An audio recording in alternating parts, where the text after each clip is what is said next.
Did you know that summer sensory bins can be very regulating to the nervous system, especially for sensory seekers? Welcome back to the Harkla YouTube channel. I'm Rachel. And I'm Jessica. We are the certified occupational therapy assistants at Harkla. And today we're going to talk all about summer sensory bins, tactile processing, and how you can make your own summer themed sensory bins. Now, first of all, what are sensory bins? They are bins with sensory activities inside of them. It's really simple. They've been kind of all the rage for the last 20 years, maybe? I don't know, a long time. They're very popular, and the reason why they're so popular is because, number one, they provide a variety of tactile input for especially sensory seekers, especially kids who avoid tactile input and who are hesitant. It's just a great way to provide that tactile input that our sensory seekers really benefit from. Another great thing about them is they provide a lot of opportunities for open-ended imaginative play. So it's almost like a structured activity that allows the child to be creative, imaginative, and have that open-ended play, which is great for kids who struggle with sensory processing, who struggle with ideation and coming up with new ideas. And really, for summer, this is a great way to get your child outside because you can do these sensory bins outside and then you don't have to worry about the mess in the house. Yeah, that's the key word there, is the mess, right? That's the most challenging thing. Number one is a beach themed sensory bin. So really anything that you would find at the beach, that's all you need. So you can use a bin, a bucket, a small kiddie pool if you want, and maybe get some sand, whether it's real sand or play sand, whatever you want. Wait, what's the difference between real sand and play sand? You know, like real sand that you would find at the beach versus sand that you buy at the store. I guess it's still real sand. You just bring the sand from the beach with you. Yeah, exactly. Oh, okay. Yeah, so you just need some sand, maybe a couple of cups of water to add to it, maybe some little beach toys, some seashells. What else do you find at the beach? Sea glass. Oh, yeah. Well, I have a stash of sea glass. I was like, where do you get that? My kids are obsessed with playing with the sea glass right now because it's so soft. Yeah, even some animals, some fun beach-themed animals. Get some fish, get some whales, get some turtles. You know, just go into your child's toy box and pull out some water-themed animals and throw those in there too. Plus, you know, shovels and scoops and buckets and sand toys. I mean, really just bring the beach to your house. Put them in a little enclosed area in the kiddie pool if you want to do a large kiddie pool, and just let them go crazy. If you have a child who is allergic to sand, meaning that they do not like the feeling of sand, try changing the texture of the sand. So like Jessica mentioned, put a little bit of water in there, make it less dry and chalky and a little bit more wet.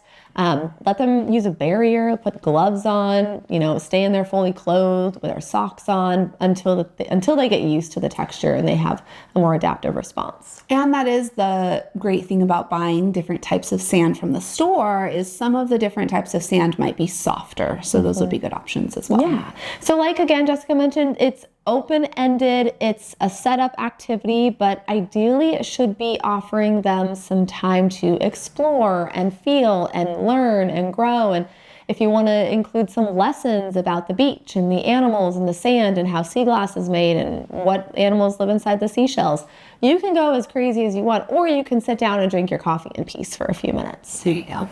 The next one is a nature sensory bin. So going on a walk and taking a basket or a bag with you and collecting items that you find in nature, bringing them home and creating a sensory bin with those. So these would be things like rocks and sticks and leaves and flowers and pine cones, anything that you guys can find on your walk through nature, through a park, through some hiking trails, and then dump it all out and see what your child comes up with, whether they want to sort it, maybe they want to wash and paint the rocks, maybe you want to crumple up and tear the leaves to make a fun little tactile bin with them.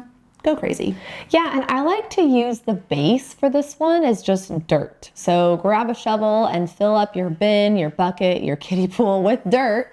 And then you can have them build castles and towers and shapes and, you know, whatever their heart desires, just in a pile of dirt, in a bucket with their natural items. Again, I know it sounds so simple and like, Why am I just going to let my kids play in dirt? Kids love dirt. And if they're hesitant on this, you can always talk to them about how you can wash your hands when you're done, or give them a bucket of warm water that they can wash if they want to during the activity. We want to make sure that we give them the control so that way their sensory system feels protected and safe.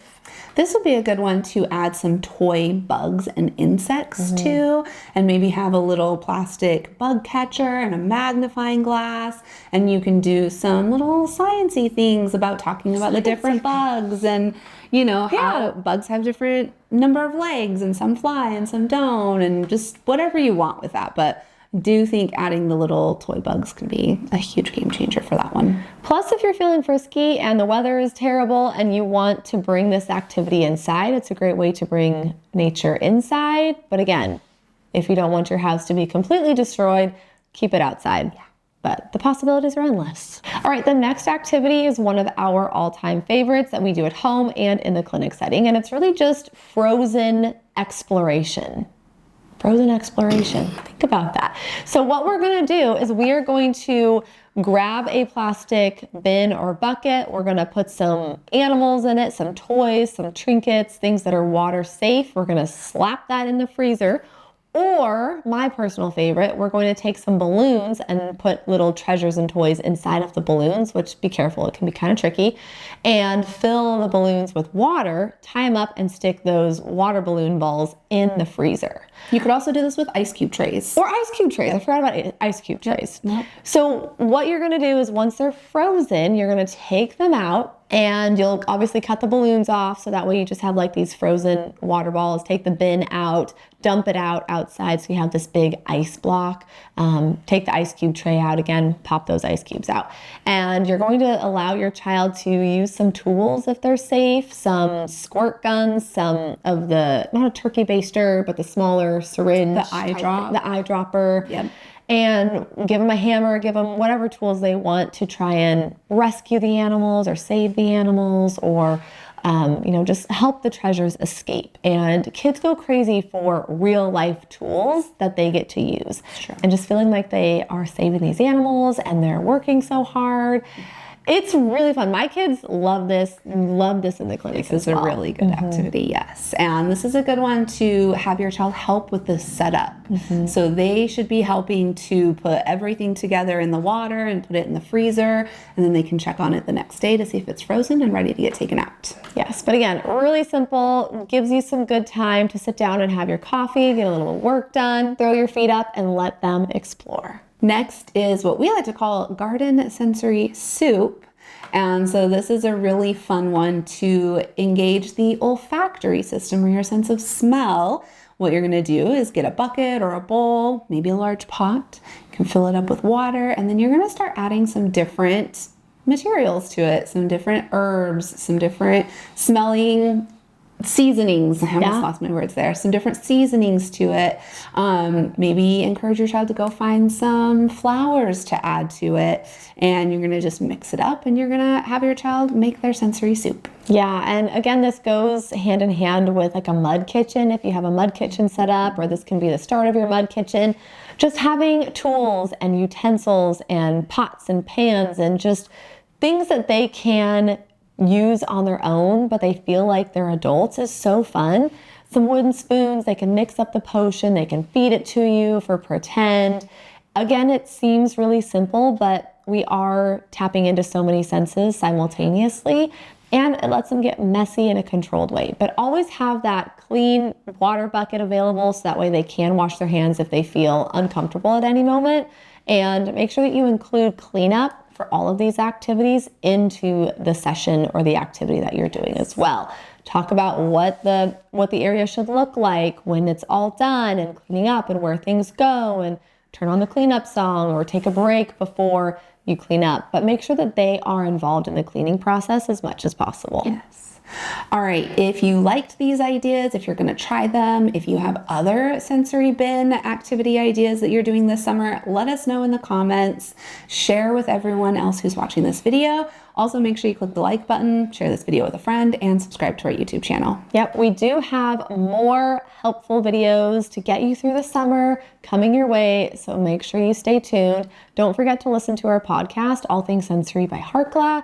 You can find it on YouTube, on Spotify, Apple Podcasts, wherever you listen. Yep, make sure you're following us on Instagram. We're at Harkla_family, as well as at All Things Sensory Podcast. And with that, we'll plan on seeing you next week for another video. Okay, bye.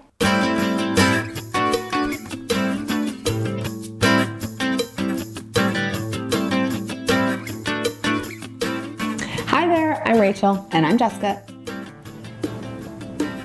Blah, blah, blah. Water exploration. You got this.